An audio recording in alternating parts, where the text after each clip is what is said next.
Daily, many of us drink glasses of water, giving very little thought to the source of this refreshing liquid. So this week, Mike Taylor decided to take a look at where over 500,000 Kentuckians get that water, the Kentucky River. And as Mike discovered, it's a delicate balance between man and nature on a river at risk. When Dan Foley gets home from a tough day at work, he steps off his back porch into his own relaxing world of the Kentucky River. Without the use of a lock, Foley still has access to 19 miles of waterway between Boonesboro and Valley View. It's a river that has been abused by man in many ways, but you won't convince Foley that there is anything major wrong with this stretch of water. That's way outplayed. There is a considerable amount of a problem in the North Fork of the Kentucky River. Well, that's well over 100 miles from here. Yes, over 100 miles upriver, the Kentucky is shaped from the streams of eastern Kentucky into a formidable water source for the state's central region. It winds through mountains mined of coal, where it is polluted by raw sewage, through land where people have used it as a garbage dump. As it makes its way out of the hills into the bluegrass and eventually to the Ohio River, 17 cities draw water from the Kentucky. 600,000 water customers. It is the principal water supply for the entire basin, from the upper forks and Hazard and North Fork and such all the way down to Carrollton on the Kentucky River. Because it is so important, the state has formed the Kentucky River Authority. On this day, they were meeting on the Dixie Belle paddle wheeler out of Shakertown.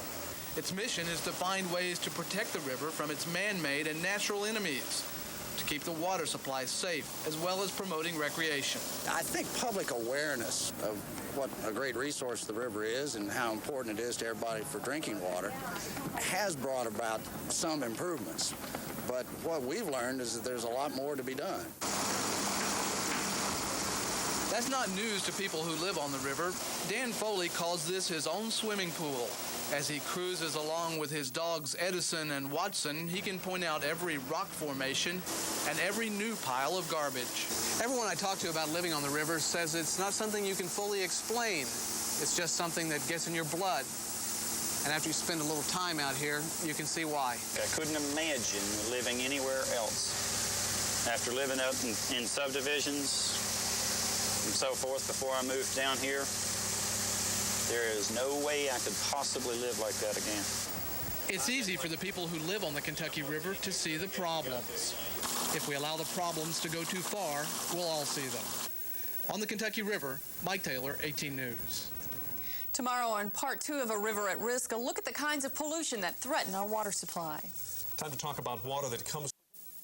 For generations, much of central Kentucky's drinking water has been abused as its source. Despite efforts to stop it, the Kentucky River is still facing the challenge of pollution.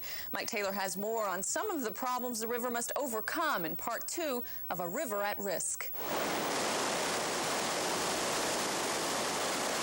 Because of snakes, but yeah. The North Fork of the Kentucky River, where raw sewage is being flushed directly into the water from the toilets of Millstone. Millstone is one of several mining camps built in Letcher County over 3/4 of a century ago. There's no sewage treatment plant and no line to hook onto. Out of over 50 homes, only a couple have septic tanks. Most are like Dean McBee. They can't afford it or have no place for them. What's your concern? Disease stuff, catching things. It's like because this creek is nasty. It's nasty. The State Division of Water refers to this problem as straight piping. The corroded, rusted metal pipe. Not all carry sewage, but Jim Atkins has helped identify over 1,100 straight pipes in Letcher County alone. These people could be fined, but that may not be the answer. There's no short-term solutions to the problem. And for most people, this has pretty much been a way of life. They've not really been made aware of the problem because they got so many other problems that are more of a priority to them, you know, like the job situation. Officially, you're not supposed to swim on this part of the river. Not that that would be a great temptation to most people. Some years, that fecal coliform bacteria has impacted the water as far downriver as Boonesboro. One answer could be hooking people onto treatment plants like this fairly new one operating at half capacity at Fleming Neon. But the state has identified 8 counties with treatment plants that can't handle the job already. and may be adding to the problems of the river. There are options, but there's no clear answer. But we hope to find out and put our resources into solving the problem. If you don't live down here on the Kentucky River, you may wonder why you should care about the quality of water. These pipes behind me carry up to 62 million gallons of water a day to Lexington. That's water you drink, cook with, and bathe in. What happens upriver means it can cost the water company and you more to clean your water. Obviously, when you multiply that by many people doing that, then that really gets into a serious situation in the river. Plus, the Kentucky also faces problems from coal mining, oil and gas drilling, and people simply dumping their garbage on its banks. It's not all bad news, though. The last decade has focused enough attention on the river that the experts say the quality is up from 10 years ago. Still, raw sewage and other pollution problems make you realize how much further we have to go. On the Kentucky River, Mike Taylor, 18 News. Tomorrow on Part 3 of A River at Risk, a look at our supply of water. Does the Kentucky River supply enough? In the weather department, anybody that had to be outside today. All right, thank you, Diane. You know, when you turn on your faucet, you, of course, expect water to come out. But what if it didn't? In the final part of our series, A River at Risk, Mike Taylor explains what's being done to keep the water flowing.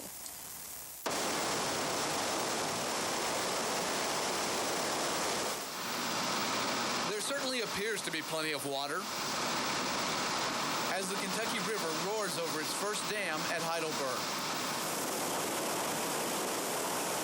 And further downstream at Boonesboro in Madison County. Still another 60 miles downriver at High Bridge, the river is still going strong.